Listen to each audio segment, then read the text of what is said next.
ধুঁকি তো অনেকেই খেয়েছেন, কিন্তু কোনোদিন আমাদের মতো করে খেয়েছেন কি? ঢেঁকিতে আটা কুটে সেই আটা দিয়ে আর খেজুর গুড় এবং গাওয়া ঘি ভিতরে পুড়ে ঘটির ফুটন্ত জলের ভাপে তৈরি করা হলো আজকের এই ধুঁকি পিঠে। আমরা শীতের পাতিহাঁসের মাংসটাও আজ রান্না করলাম একেবারে অন্যভাবে, যা স্বাদ হয়েছে অসামান্য। শীতকালে আমাদের বীরভূমে এই ধুঁকি আর পাতিহাঁসের মাংস খুবই প্রচলিত এবং জনপ্রিয় একটি খাবার। তবে ধুঁকির আসল আমেজ কনকনে শীতের সন্ধ্যায়। তাই আজ সন্ধ্যাবেলায় আমরা আয়োজন করলাম ধুঁকি এবং সঙ্গে জোড়া পাতিহাঁসের মাংস। আমরা সবাই মিলে খুব মজা করে ধুঁকির সঙ্গে পাতিহাঁসের মাংস খেলাম। আর আমাদের আজকের সন্ধ্যায় কারা নিমন্ত্রিত ছিল এবং সবাই মিলে কত হইচই করলাম তা দেখলে আশা করি আপনাদেরও ভালো লাগবে। তাহলে চলুন শুরু করা যাক।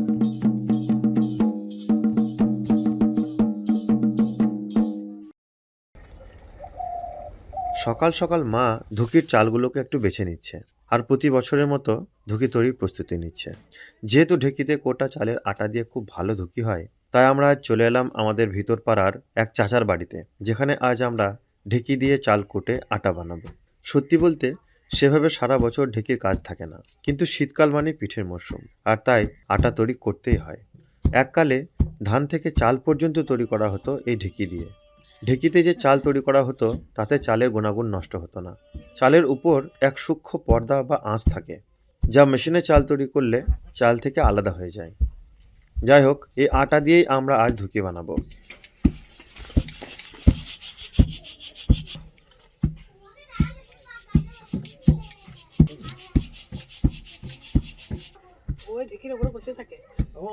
আটাটা দেখো কত সুন্দর, কিন্তু এই আটাতে না যে কোনো জিনিস করবে, খাবার জিনিস অনেক কিছু হবে, কিন্তু মেশিন আটা তো অতটা ভালো হবে না।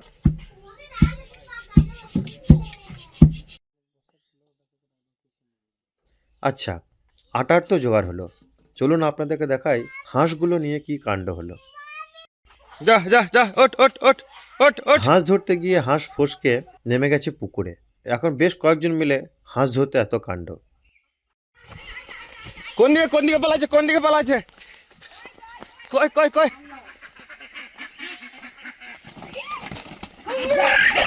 কোনটা কোনটা ওইটা? এই যে, এই যে। বাপ রে বাপ, অবশেষে ধরতে পারা গেল হাঁসটাকে। আগের দিনে আমার শ্বশুরবাড়ি থেকেও একটি হাঁস পাঠানো হয়েছিল, যেটাকে আমরা আগে থেকে বেঁধে রেখেছি। আব্বাকে বললাম একটু সাবধানে ধরো। যা যা। এই দেখেন, এখানেও সে একই কাণ্ড। ধরতে পারলে? হাঁসগুলো ভালো করে পরিষ্কার করে নিয়ে ফারহিন এখন দুটোর গায়েই হলুদ বাটা মাখিয়ে দিচ্ছে। আগুনের ঝলসানোর সময় এই হলুদ জীবাণু মারতে তো সাহায্য করেই, সঙ্গে সঙ্গে হাঁসের স্বাদও বাড়িয়ে দেয়।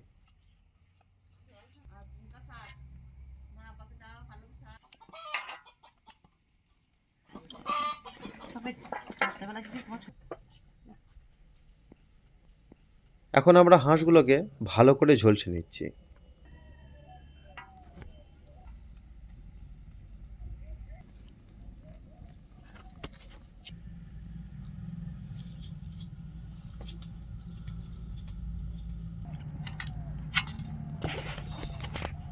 মাথাটা হলো ওই হাঁসটা।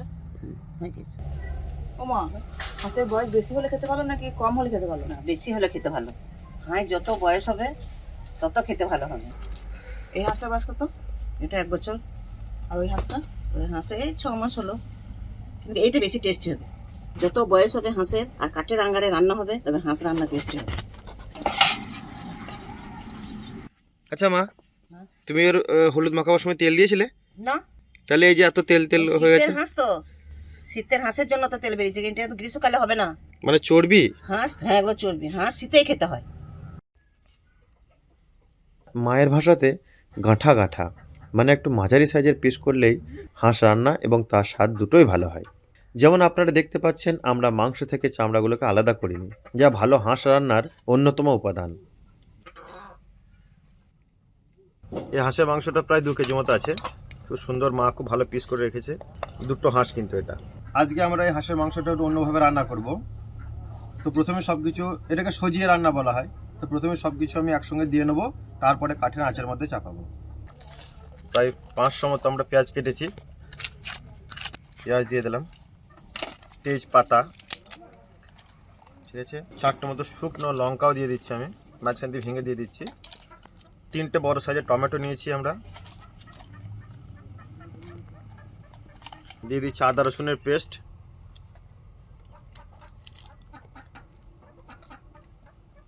এরপর দিয়ে দিচ্ছি পরিমাণ মতো নুন। তো নুনটা একটু হাতে রেখেই দেবো, যেন পরবর্তীকালে আবার লাগলে দিতে পারি। কাশ্মীরি মির্চের একটু পাউডার দিয়ে দিচ্ছি, হলুদ গুঁড়ো, লঙ্কা গুঁড়ো, সামান্য গোটা গরম মশলা। এরপরে দিয়ে দেবো সর্ষের তেল। এবার সমস্তগুলো একসঙ্গে ভালো করে হাতে করে মাখিয়ে নিচ্ছি।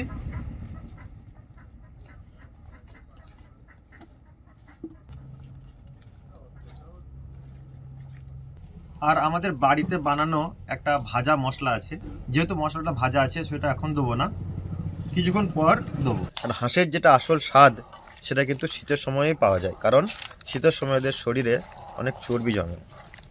এবার উপর থেকে দিয়ে দিচ্ছি জল, মাখিয়ে নিয়েছি। এবার এটাকে আমরা কাঠের আঁচে চাপিয়ে দিচ্ছি। একটা কথা বলে রাখি, এটা কিন্তু খাঁটি দেশি হাঁস এবং দুটোই হাঁসা, মানে পুরুষ হাঁস।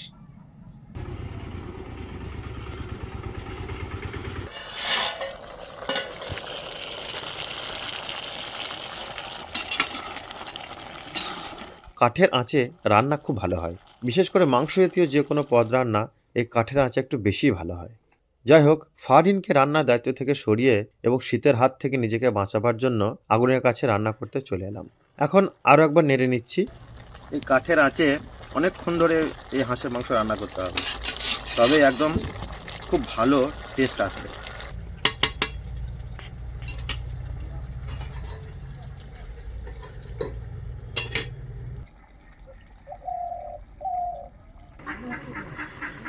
আমাদের এখানে শীতের মরশুমে প্রতি বছর হাঁসের মাংস এবং তার সঙ্গে ধুকি বানানো হয়, যেটা আমাদের এখানকার খুব জনপ্রিয় একটা খাবার। প্রায় প্রতিটি বাড়িতেই করা হয়, আমাদের বাড়িতেও ব্যতিক্রম হয় না। আজকে আমাদের বাড়িতে আমরা রান্না করছি হাঁসের মাংস, আর তার সঙ্গে থাকবে ধুকি। কিন্তু আজকেরটা আমাদের জন্য একটু স্পেশাল, কারণ আমরা নেমন্তন্ন করেছি আমার শ্বশুরবাড়ির লোকজনদেরকে, তো তারাও আজ সন্ধ্যাবেলায় আমাদের এখানে আসছে।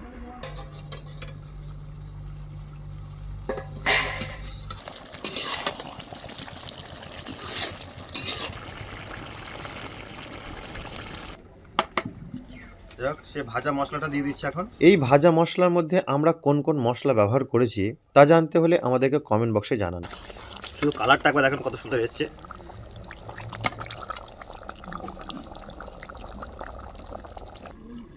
ধুকি অনেক বাড়িতে অনেকভাবে বানানো হয়। আমাদের বাড়িতে যে ধুকিটা বানানো হয়, যেটা আমাদের খুবই পছন্দের, সেটা হচ্ছে খেজুর গুড় বা নলেন গুড়। যে লিকুইডটা হয়, আমরা সেই লিকুইডটা ব্যবহার করছি না। আর একটা যে শেপ হয় সেটা হচ্ছে আমাদের এখানে বলা হয় লবাত গুড়, তার ভালো নামটা আমি জানি না। যাই হোক, সেটা আমাদের বাড়িতে এই ধুকির মধ্যে আমরা ব্যবহার করি। দেশি গাওয়া ঘি আর এই খেজুরের গুড় ধুকির মধ্যে দেওয়া হয়, এবং সেই ধুকির স্বাদ কিন্তু খুবই ভালো হয়। এই গুড় এবং ঘি দিয়ে বানানো ধুকি আমাদের বাড়িতে কিন্তু সবাই খুবই পছন্দ করে। আর তার সঙ্গে এরকম হাঁসের মাংস। আমাদের রান্না কিন্তু একেবারে হয়ে গেছে। কাঠের আঁচে এই ধরনের রান্নাগুলো খেতে খুবই ভালো লাগে।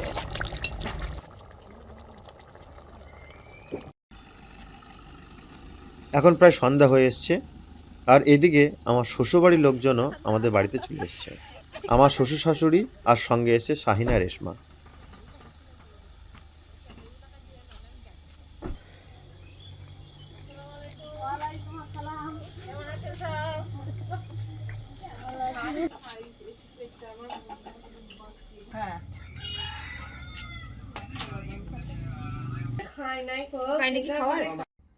শীতের সন্ধ্যা ঝপ করে নামে, আর তাই কয়েক মুহূর্তের মধ্যে দেখলাম চারিদিক অন্ধকার হয়ে গেছে।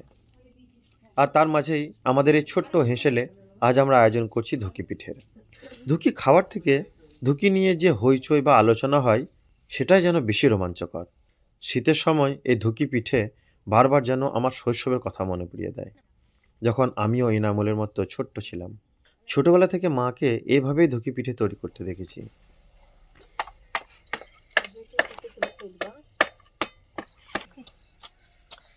তোমরা কি করবে বলো এটাকে? লবাত দিবে, এটা দুটো আছে বলো, এই নাই তো। এটা কি সুন্দর না ম্যাম, যে চালাতে যে আমার মা আর আমার ভাবি মানে অস্থির হয়ে পড়তো একবারে। এই বড় বড় গামলা করে 2 গামলা আটা ভিজাইতো তো, 4টে করে খেত, এক একজন 8টা করে রসগোল্লা, খেজুর গুড়ের রসগোল্লা। এই ধুকে পিঠে আবার আমার মায়ের গায়ে হয় না। হয় না, এক এক গ্রামে আমার মায়েরা হাসছে। আমার এদিকে খুব চালু। দেখি কে কটা করে খায়। ইয়ানকে আজকে আলি দেবো ধুকে খাই। আমি তো কমসে কম 4টে খাবো।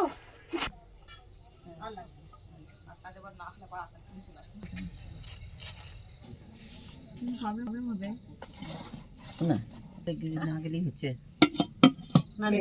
জানেন, ধুকি তৈরির যে সরঞ্জাম তা আমরা প্রতি বছরই সযত্নে তুলে রাখি পরের বছর ধুকি পিঠে তৈরি করার আশায়। এটা আজকের করা গাওয়া ঘি, খাঁটি একদম।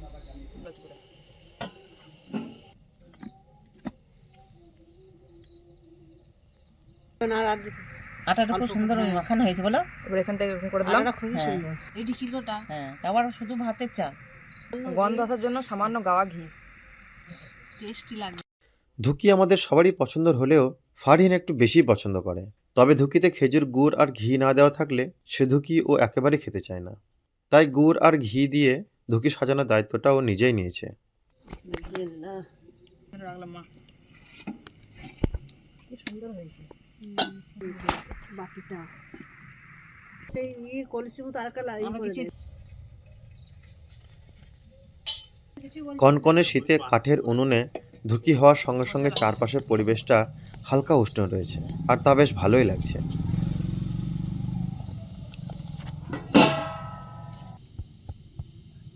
টপটপ করছে না, তাহলে জানতে হবে ধুকে হয়ে গেছে। দক্ষিণ ভারতে ইডলি অনেকটা এই ধুকির মতোই হয়। ধুকি করেছিল, ধুকিটা কাঁচা সিদ্ধ হয়ে গেল, আবার থেকে আবার চাপিয়েছিল। আমিও কি জানি বলতে পারছি না। দিয়ে আবার ওর বাড়ি গেলাম। এদিকে দেখি এমনি আমার এই মুশকিল। যেটা মাঝখান থেকে একদম ভেঙে গেছে। এই তো দেখি যাবার গুড়টা কত সুন্দর এই হয়। ভালো লাগে না। আমি এরকম অন্য করে যেতাম, কিন্তু তুই খুব সুন্দর আসছে। 1 2 3 4।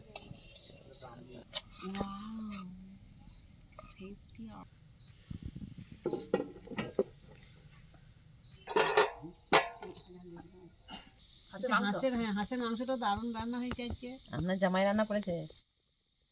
হাঁসের মাংসটা গরম করতে চুলোর আঁচে রেখে দিলাম। যাই হোক, আমাদের সমস্ত ধুকি এখন বানানো শেষ। এখন আপনাদেরকে একটা ধুকি ভেঙে দেখায়।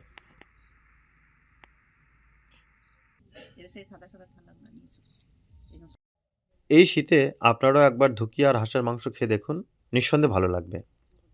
আর একটা কথা বলে রাখি, ধুকি খাওয়ার জন্য কিন্তু হাঁসের মাংসের ঝোলটা একটু রাখতে হবে। ধুকি এবং পাতি হাঁসের মাংস যদি আপনিও পছন্দ করে থাকেন তাহলে আমাদেরকে কমেন্ট করে অবশ্যই জানাবেন।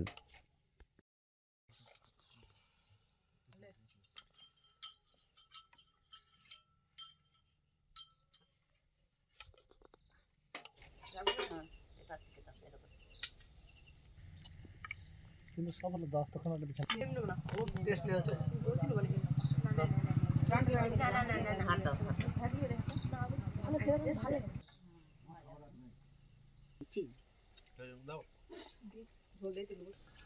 মাশাআল্লাহ, রান্নাটা খুব সুন্দর হয়েছে। এনামুল, কেমন হয়েছে রে? খাও ভাই, ভালো করে খাও। তুই তো ঝোল করতে চাই। রান্নাটা হয়েছে এত সুন্দর না, ভিতর থেকে খুব সুন্দর সেদ্ধ হয়েছে।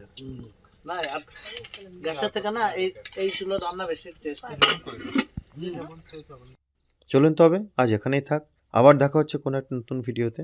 আজ তবে টাটা। লাইক শেয়ার আর সাবস্ক্রাইব করুন।